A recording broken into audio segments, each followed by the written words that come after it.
Good morning बच्चों। जैसा कि आप लोगों ने देखा कि पिछले वाले वीडियो में हमने प्रयोजनवाद के बारे में पढ़ा रहे थे और प्रयोजनवाद के जो है प्रयोजनवाद का विचारधारा क्या है उसके बारे में हमने आपको बताया। जैसे प्रयोजनवादी जो है क्या चाहते हैं, उनका क्या जो है समाज को लेकर क्या उद्देश्य थे, या शिक्षा को लेकर क्या उद्देश्य थे, या सत्य को लेकर क्या उद्देश्य थे, किसमें आस्था रखते थे, इसके बारे में हमने आपको बताया। उसी प्रकार आज हम जो है प्रयोजनवाद के बारे में ही बताएंगे, लेकिन ये बताना है कि उसमें शिक्षा का उद्देश्य क्या था, प्रयोजनवादी शिक्षा का उद्देश्य क्या था, उसके बारे में हम जो है आपको बताएंगे। प्रयोजनवाद तथा शिक्षा का उद्देश्य या शिक्षा के उद्देश्य। प्रयोजनवाद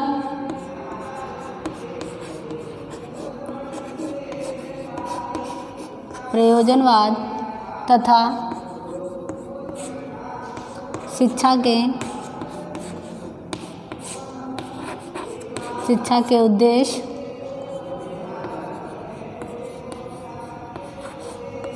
शिक्षा के उद्देश्य इसके बारे में हम बात करेंगे कि जो प्रयोजनवाद थे उनमें शिक्षा का उद्देश्य क्या था, अस्थायी था या अस्थायी था, कैसी उनकी मान्यता थी कि शिक्षा का उद्देश्य होना चाहिए या नहीं होना चाहिए। इस प्रकार से जो है हम आपको प्रयोजनवाद तथा शिक्षा के उद्देश्य के बारे में जो है बताएंगे।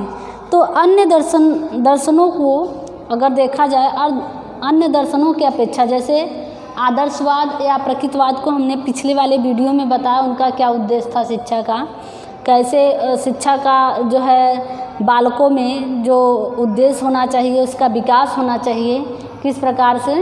उसी प्रकार प्रयोजनवाद भी शिक्षा के उद्देश्य में क्या है, अस्थायी है या अस्थायी है, इस प्रकार से जो है हम बताएंगे आपको।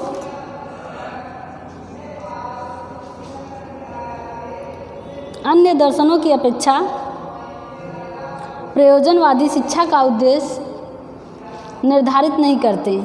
प्रयोजनवादियों के अनुसार अगर देखा जाए, ये क्या करते हैं, अन्य दर्शनों के अपेक्षा ये जो है शिक्षा के उद्देश्य या शिक्षा के कोई भी उद्देश्य निर्धारित नहीं करते हैं, कि शिक्षा का कोई उद्देश्य है ही नहीं, इसमें शिक्षा का कोई उद्देश्य नहीं है। इसमें जो उद्देश्य होगा वो जो इसके प्रति जो है भावुक होगा या उसका विश्वास होगा, उसका उद्देश्य होगा, लेकिन शिक्षा का कोई उद्देश्य नहीं होगा। इस प्रकार से अन्य दर्शनों के अपेक्षा प्रयोजनवादी में किसी भी प्रकार का जो है वो शिक्षा के उद्देश्य को अस्थायी नहीं मानते हैं। प्रयोजनवादियों के अनुसार शिक्षा के उद्देश्य अस्थायी रूप से नहीं बनाए जा सकते, उनमें समय और मनुष्य की आवश्यकताओं के अनुसार जो है इसे बनाया जा सकता है। कहने का तात्पर्य यह है कि जब जैसे जैसे मनुष्य की आवश्यकताएं बढ़ेंगी वैसे वैसे शिक्षा का उद्देश्य बनाया जाएगा, समय को देखते हुए। किसको?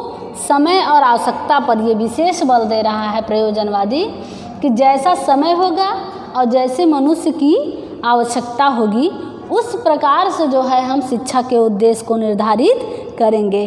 अगर मनुष्य की आवश्यकता नहीं हो और वो समय नहीं है तो हम कैसे उद्देश्य को निर्धारित करें। उद्देश्य का निर्धारित करने का कोई मतलब नहीं है, ना ही उसका कोई लाभ उसे मिल सकता है।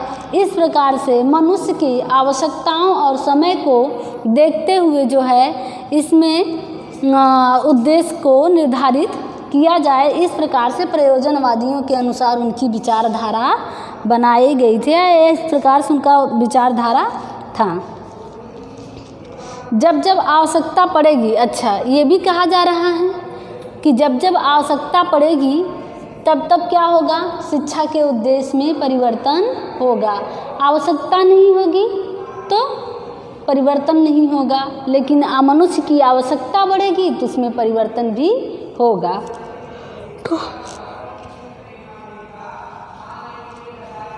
तो इस प्रकार से हमारे शिक्षा शास्त्री, महान शिक्षा शास्त्री जॉन डीवी ने अपने शब्दों में कहा है प्रयोजनवादी के बारे में या उनकी विचारधाराओं के बारे में ये चीज़ कहा है कि शिक्षा के उद्देश्य नहीं होते बल्कि व्यक्ति के उद्देश्य होते हैं या बालक के उद्देश्य होते हैं।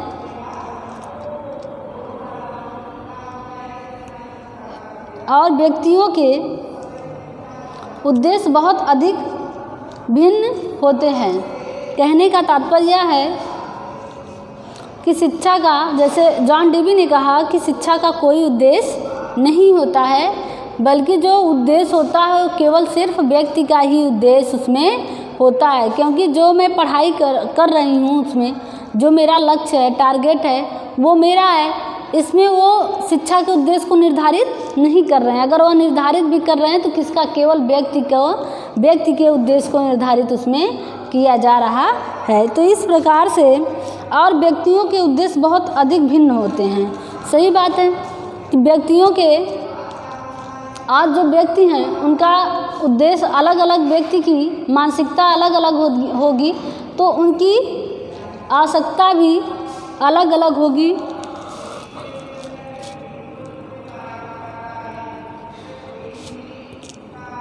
और जैसे जितने व्यक्ति होंगे उतने उनके उद्देश्य होंगे। सबकी आवश्यकताएं के आधार पर या आवश्यकताओं के आधार पर भिन्न भिन्न उनके उद्देश्य होंगे और विभिन्न बालकों के लिए भिन्न भिन्न होते हैं उद्देश्य। जैसे जैसे बालकों और उनके शिक्षकों का विकास होता जाता है वैसे वैसे उद्देश्य भी बदलते जाते हैं। तो इस प्रकार से जो है जॉन डीवी ने अपने शब्दों में उद्देश्य को निर्धारित बताया है और जो है इन्होंने कई तथ्यों को ध्यान में रखते हुए, जॉन डीवी ने कई ऐसे तत्व को अपने ध्यान में रखते हुए शिक्षा के उद्देश्य को या बालकों के उत्तम उद्देश्यों को 3 भागों में बताया है, स्पष्ट किया है। 3 भाग में उसे क्या किया है, स्पष्ट किया है। तो सबसे पहले भाग के बारे में हम बात करेंगे। पहला भाग है छात्रों की क्रियाओं और आवश्यकताओं पर आधारित होते हैं। पहला है छात्रों के क्रियाओं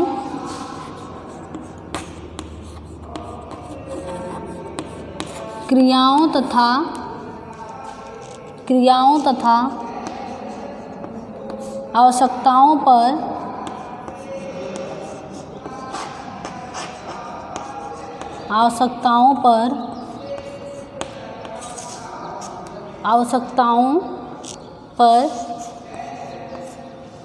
आधारित होते हैं। आधारित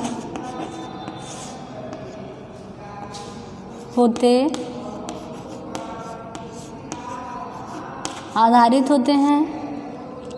दूसरा है ये छात्रों का सहयोग, ये मतलब छात्रों का सहयोग प्राप्त करते हैं। ये छात्रों का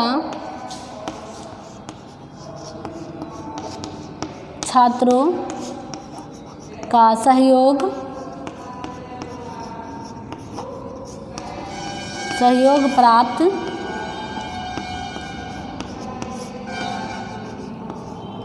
प्राप्त करते हैं। तीसरा है ये विशिष्ट और तात्कालिक होते हैं, सामान्य और अंतिम नहीं। ये है तीसरा हमारा है, ये विशिष्ट और तात्कालिक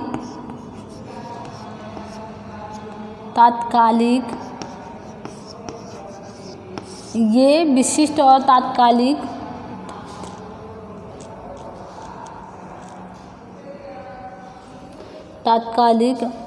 होते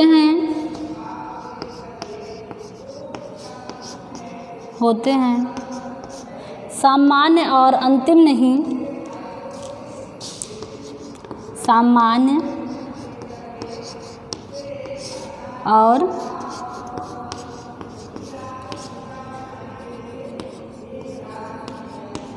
अंतिम नहीं। तो इस प्रकार से जो है हमारे प्रयोजनवादियों मतलब शिक्षा शास्त्री, महान शिक्षा शास्त्री जॉन डीवी ने जो है छात्रों के मतलब कई ऐसे तत्व थे जो ध्यान में रखते हुए उनकी जो है शिक्षा के उद्देश्य को निर्धारित किया। पहला है छात्रों की क्रियाओं तथा आवश्यकताओं पर आधारित होते हैं, ये छात्रों का सहयोग प्राप्त करते हैं और ये विशिष्ट और तात्कालिक होते हैं, सामान्य और अंतिम नहीं होते हैं। इस प्रकार से उन्होंने जो है शिक्षा के तीन उद्देश्य के बारे में बात किया। तो कहा जाता है, अब आगे है कि संक्षेप में कहा जाए तो प्रयोजनवाद ने शिक्षा के निम्नलिखित उद्देश्यों को निर्धारित करने का प्रयास किया था। शिक्षा को निर्धारित करने का जो है शिक्षा के उद्देश्य को निर्धारित करने का बार बार उन्होंने प्रयास किया था। किन किन बातों पर या कौन से चीज़ों पर अवलोकन करके उन्होंने प्रयास किया था, इसके बारे में जो है हम आपको बताएंगे। सबसे पहले हम देखेंगे कि बालक की गतिशीलता का मस्तिष्क मतलब बालक की गतिशील जो मस्तिष्क है उसमें कैसे विकास हो रहा है, किस प्रकार से हो रहा है, इसके बारे में जो है हम आपको बताएंगे। हाँ, तो इन्होंने जो है शिक्षा के बारे में जो उद्देश्य को निर्धारित करने का बार बार प्रयोजनवादियों ने क्या किया, प्रयास किया। तो किस बातों पर अवलोकन किया उसके बारे में हम बताएंगे। पहला है बालक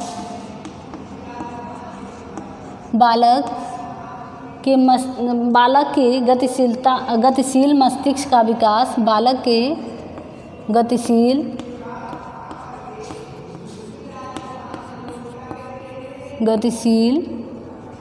मस्तिष्क का विकास।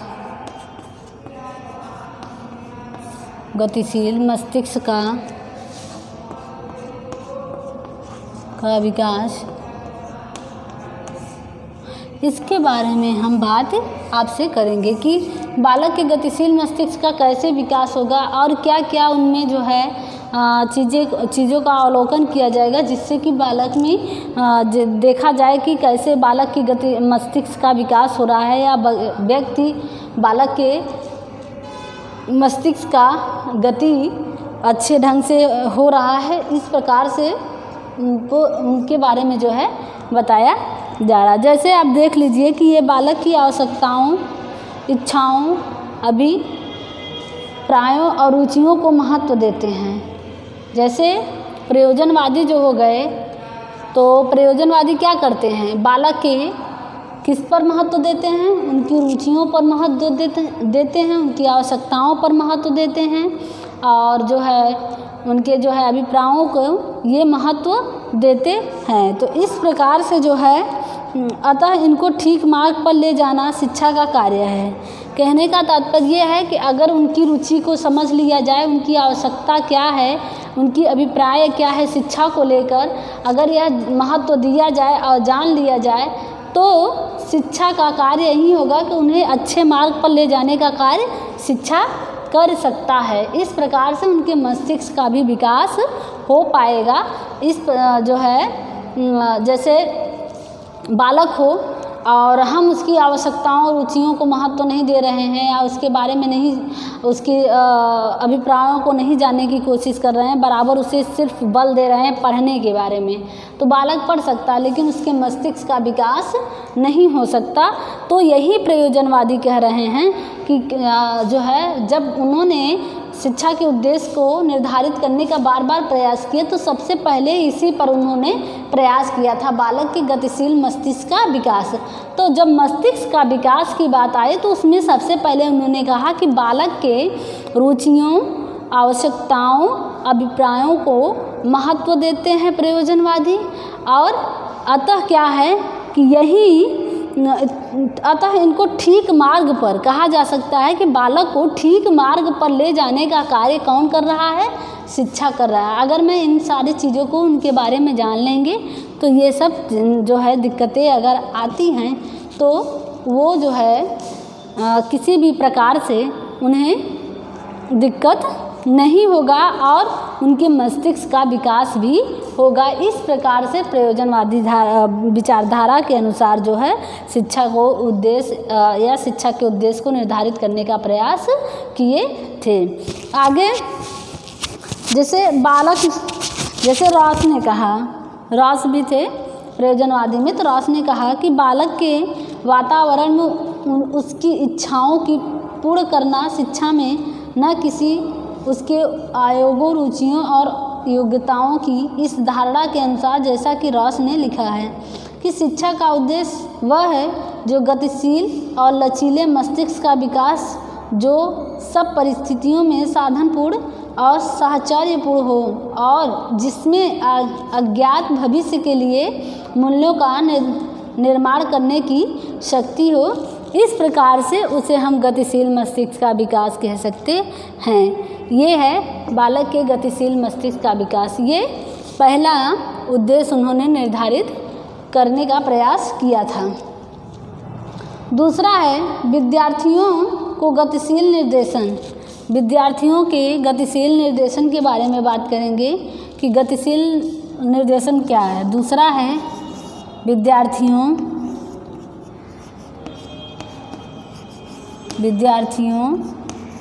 को गतिशील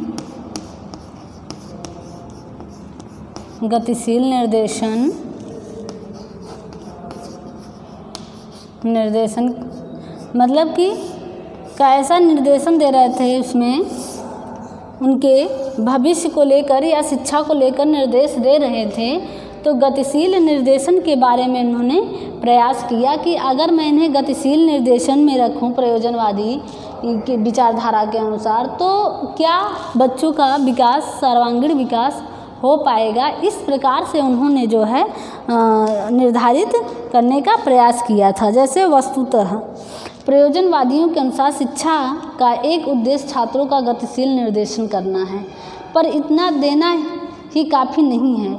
यहाँ गतिशील निर्देशन की व्याख्या की जानी आवश्यक है।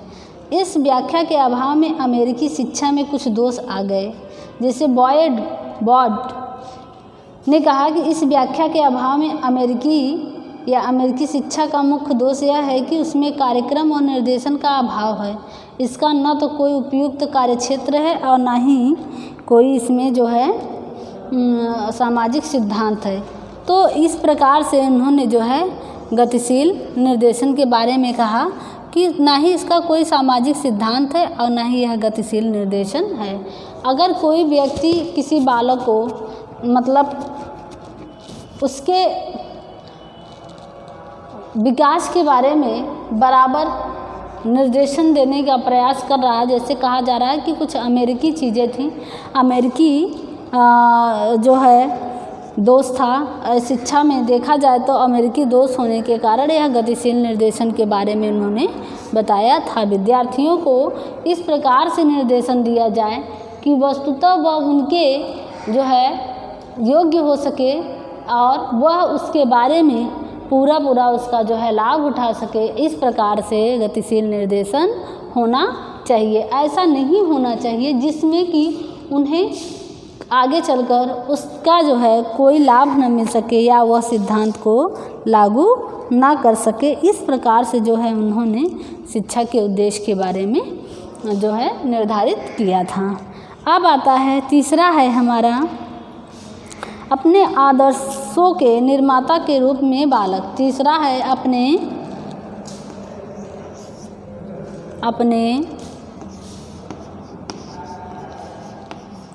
आदर्शों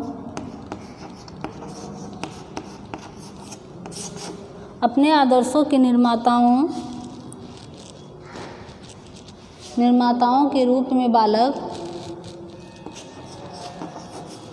निर्माताओं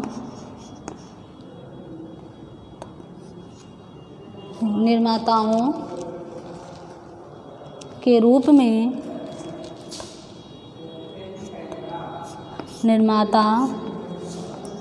निर्माताओं के रूप में बालक निर्माताओं के रूप में या निर्माता के रूप में बालक के बारे में कहा जा रहा है, जो अपने आदर्श की बात कर रहे हैं। बालक को स्वयं आदर्शों का निर्माता होना चाहिए। मतलब निर्माता का मतलब बालक को ये चीज़ें स्वयं उसका निर्माता स्वयं उन्हें बनाना चाहिए कि वह अपने आदर्शों का पालन कर सके या आदर्शों पर चल सके। इस प्रकार से जो है इन्हें बनाना चाहिए। इस प्रकार प्रयोजनवादी शिक्षा का यदि कोई उद्देश्य हो सकता है तो यह वह है कि बालक को अपने मूल्यों और आदर्शों का निर्माण करने के योग्य बनाना। इस परिचित उद्देश्य की प्राप्ति के लिए प्रयोजनवादी उन परिस्थितियों का निर्माण करते हैं जो बालक को अपने मूल्यों और आदर्शों का निर्माण करने में सहायता देती है। कुल मिला के बालक को खुद अपने मूल्यों के बारे में, अपने आदर्शों के बारे में खुद उन्हें पता होना चाहिए। इस प्रकार से जो है प्रयोजनवादी इस पर भी प्रयास किया था। अब आता है चौथा हमारा है बालक का सर्वांगीण विकास। चौथा क्या है हमारा? बालक का सर्वांगीण विकास।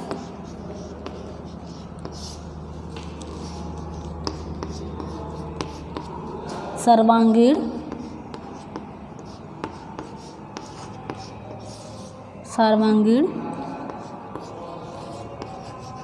विकास। तो इसमें ये देखा जा रहा है कि किस प्रकार से बालक का सर्वांगीण विकास हो सके। इस पर भी प्रयोजनवादी ने अपने विचारधारा को जो है बताया। अपने विचारधारा के अनुसार उन्होंने शिक्षा के उद्देश्य को निर्धारित करने का जो प्रयास किया था, इसके बारे में उन्होंने जो है बताया था कि बालक का सर्वांगीण विकास कैसे हो पाएगा। ये इस पर भी उन्होंने प्रयास जो है किया था। तो इस प्रकार का जो प्रयास था उसमें ये था कि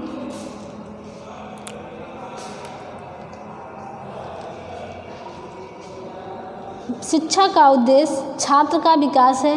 इस उद्देश्य की दो कारणों से अति कटु आलोचना की गई है। जैसे विकास का न तो कोई अंत है और न ही कोई लक्ष्य है, सिवाय इसके कि विकास का और अधिक विकास हो। यह विकास गलत दिशा में हो सकता है।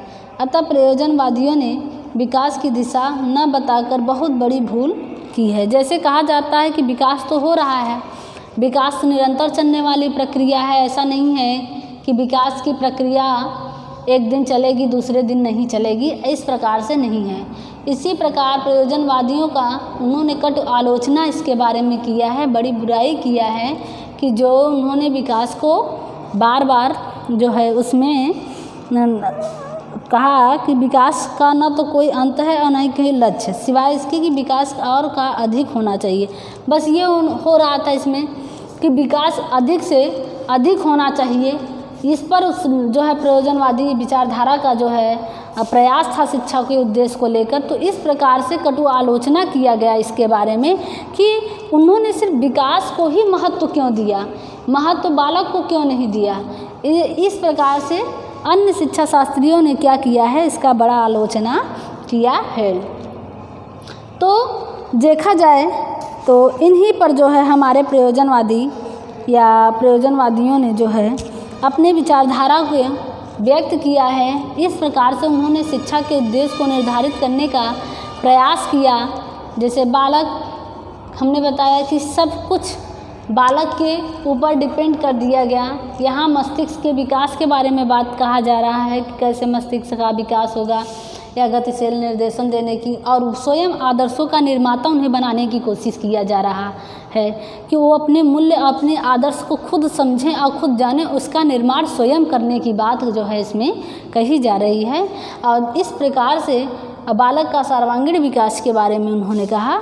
तो विकास हो, अधिक विकास हो, ये क्या है? विकास तो एक निरंतर चलने वाली प्रक्रिया है, इसे तो रोका नहीं जा सकता है। तो फिर अधिक विकास हो, इसका क्या मतलब है? इसी पर जो है कटु आलोचना जो है अन्य शिक्षा शास्त्रियों ने जो है प्रयोजनवादी विचारधारा के उद्देश्यों के प्राप्त करने या प्रयास करने के बारे में उन्होंने जो है इसका आलोचना या इसकी बुराई जो है किया है। तो इस प्रकार से जो है प्रयोजनवाद तथा शिक्षा के उद्देश्य के बारे में बताया गया है। आगे जैसे आप देख लेंगे कई ऐसे शिक्षा शास्त्री हैं जो है कि प्रयोजनवादी विचारधारा में वो सत्य में विश्वास रखता है, जो सामने हो रहा है उसी चीज़ में वो जो है अपने भाव मतलब कि सारी चीज़ों को वो सत्य मानता है ज़रूर, लेकिन पहले से जो हो उसको सत्य नहीं मानता, उसमें कोई उसमें विश्वास नहीं रखता है। इस प्रकार से प्रयोजनवादी तथा शिक्षा के उद्देश्य में उन्होंने इसी पर जो है प्रयास किया था। और आगे देखिए जो सारी चीज़ों को उन्होंने निर्धारित किया, इस प्रकार से शिक्षा के अन्य उद्देश्यों को उन्होंने क्या किया, अस्थायी नहीं किया। अब ये भी आप जान लो कि उनका शिक्षा उन्होंने प्रयास ज़रूर किया है इन चीज़ों पर, लेकिन यह क्या है उसमें देखने को मिला नहीं, ये सारी चीज़ें देखने को मिला नहीं। उन्होंने प्रयास किया उद्देश्य को बनाया, लेकिन वह चीज़ें विद्यार्थियों में देखने को मिला नहीं। तो इस प्रकार से जो है आप देखेंगे कि ये तभी अन्य दर्शनों के अपेक्षा देखा जाए तो प्रयोजनवादी शिक्षा में जो उद्देश्य है वह क्या है, वह अस्थायी नहीं है कि अगर उन्होंने निर्धारित कर दिया इस चीज़ को कि यही शिक्षा का उद्देश्य होना चाहिए, तो इस प्रकार से प्रयोजनवादी ने शिक्षा के उद्देश्य को नहीं रखा। इसलिए नहीं रखा, उन्होंने कहा कि शिक्षा का कोई उद्देश्य होता ही नहीं है, उद्देश्य तो व्यक्ति का होता है, तो हम क्यों निर्धारित करें, हम प्रयास ज़रूर करेंगे शिक्षा के उद्देश्य को बनाने के लिए, हमें लगेगा कि उसमें बच्चों में वो चीज़ें दिख रही हैं या शिक्षा के उद्देश्य निर्धारित कर दे रहे हैं, तो ये जो है अस्थायी हो जाएगा। लेकिन यह अस्थायी नहीं हुआ। कहा जा रहा है इसमें कि समय और आवश्यकता, मनुष्य की आवश्यकताओं को देखते हुए इसमें परिवर्तन किया जाएगा, इसलिए यह अस्थायी शिक्षा का उद्देश्य बनाया गया प्रयोजनवादी में। जैसे जैसे मनुष्य की आवश्यकताएं बढ़ेंगी वैसे वैसे उनका जो है शिक्षा के उद्देश्य में परिवर्तन भी होता जाएगा। तो इस प्रकार प्रयोजनवादी शिक्षा के उद्देश्य को बनाया गया है। ये क्या है, अस्थायी नहीं है, अस्थायी है। क्या है, अस्थायी। तो हम जान लेंगे कि प्रयोजनवादी शिक्षा के उद्देश्य जो बनाए गए थे वो अस्थायी थे, अस्थायी नहीं थे। इनमें आप मनुष्य के आवश्यकताओं को और समय को देखते हुए इसमें परिवर्तन किया जाएगा, उसी प्रकार उनके उद्देश्य भी बनाएंगे। देखिए जैसे आवश्यकता क्या है, जैसे उस समय जो मांग रहा है उसी आधार पर उसका जो है शिक्षा का उद्देश्य का निर्माण किया जाएगा। जैसे आप देख लीजिए कि बिजनेस ले लीजिए या कोई और ले लीजिए कि हाँ नौकरी करना है, बहुत ज़रूरी है नौकरी, लोग उसके पीछे भाग रहे हैं, तो जैसे जैसे उनकी आवश्यकताएं बढ़ती जाएंगी वैसे वैसे उनमें परिवर्तन भी होता जाएगा। तो इस प्रकार से जो है प्रयोजनवाद तथा शिक्षा का उद्देश्य था। तो आज के लिए इस वीडियो में इतना ही।